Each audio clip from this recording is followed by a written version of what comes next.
حضرت ابو ہریرہ رضی اللہ عنہ فرماتے ہیں کہ نبی صلی اللہ علیہ وسلم مسجد میں تشریف لائے. اس کے بعد ایک شخص آیا اور نماز پڑھنے لگا. نماز کے بعد اس نے آ کر نبی کریم صلی اللہ علیہ وسلم کو سلام کیا.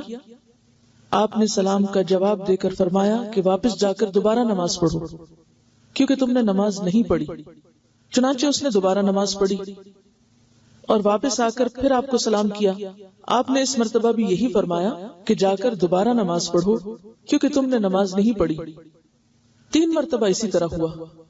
آخر اس شخص نے کہا کہ اس ذات کی قسم جس نے آپ کی بعثت حق پر کی ہے، یعنی حق کے ساتھ آپ کو نبی بنا کر بھیجا ہے، میں تو اس سے اچھی نماز پڑھنا نہیں جانتا، اس لیے آپ مجھے اچھی طرح نماز کی تعلیم دے دیجئے.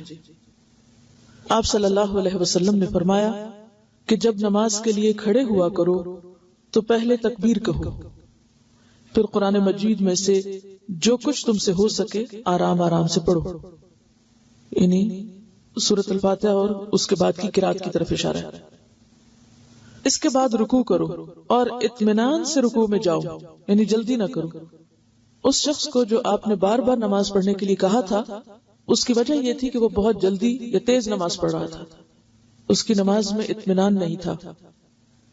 پھر سر اٹھاؤ اور پوری طرح کھڑے ہو جاؤ. پھر جب سجدہ کرو تو پوری طرح سجدے میں چلے جاؤ. پھر سجدے سے سر اٹھا کر اطمینان سے بیٹھ جاؤ.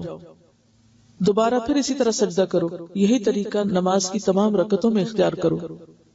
اس شخص نے قیام، رکوع اور سجود اچھی طرح ادا نہیں کیے تھے، اسی وجہ سے آپ صلی اللہ علیہ وسلم نے اسے نماز لوٹانے کا حکم فرمایا. یعنی جلدی میں پڑھی ہوئی نماز گویا نماز ہی نہیں، اس شخص نے گویا پڑھی نہیں.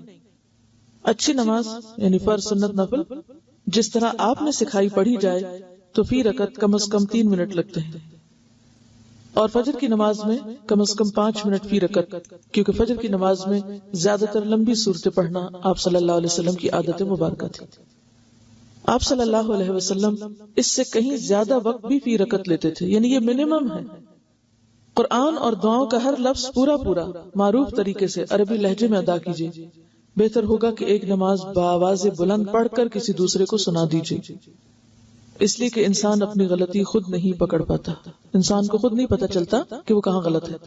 ہر نماز یہ سمجھ کر پڑھیے کہ یہ آپ کی آخری نماز ہے، یعنی ہر نماز کو بہترین بنانے کی فکر ہو، کیونکہ کوئی نہ کوئی نماز تو آخری ہونی ہی ہے. تو بہتر ہے کہ ہر نماز اسی طرح پڑھی جائے تاکہ آخری بھی اچھی سی پڑھی جا سکے.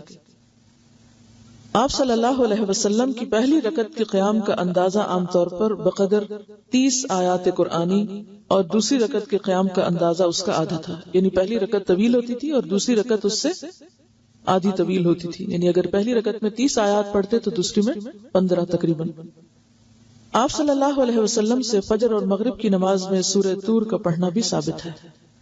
فجر اور مغرب کی، اس سے پتہ چلتا ہے کہ مغرب کی نماز بھی بہت جلدی نہیں پڑھنی چاہیے. بعض اوقات آپ نے وہ قرات جو فجر میں کی اور فجر کی قرات طویل ہوتی ہے تو وہی مغرب میں کی، تو اس سے پتہ چلتا ہے کہ مغرب کی نماز بھی وقت لے کر پڑھنی چاہیے. آپ اپنی نماز کا جائزہ اس حدیث کی روشنی میں ضرور لیجئے، کیونکہ نماز مسنون طریقے سے نہ پڑھی جائے تو وہ منہ پر مار دی جاتی ہے. مسنون نماز پڑھنے کی تفصیل کے لیے ہماری کتاب 1000 منتخب احادیث ماخوذ از بخاری شریف نماز کا بیان پڑھیے. یہ انہوں نے بخاری کا ترجمہ لے کے اس میں سے ریپیٹیشن نکال کر ایک کتاب اردو میں چھاپی ہے. اچھی مفید کتاب ہے، کوئک ریفرنس کے لیے سب کے لیے وہ اچھی ہے. انشاءاللہ الہدا کی سائٹ پر یہ کتاب موجود ہے، وہاں سے بھی آپ سن بھی سکتے ہیں. بہتر یہی ہے کہ آپ سن کر پڑھیں اس کو، کیونکہ اگر ہم نمازیں پڑھ بھی رہے ہیں اور درست طریقے پر نہیں پڑھ رہے، سنت کے مطابق نہیں پڑھ رہے، تو ویسے ہی گویا نہیں پڑھ رہے. اور نماز تو وہ چیز ہے جس کا سب سے پہلے حساب ہوگا قیامت کے دن، اور جب تک کوئی نماز کے پرچے میں پاس نہیں ہوتا وہ آگے نہیں جا سکے گا. یعنی یہ ہوم ورک صرف یہاں کا نہیں ہے، یہ تو آخرت کا بھی ہے جس کے لیے سب کو تیاری کرنی چاہیے.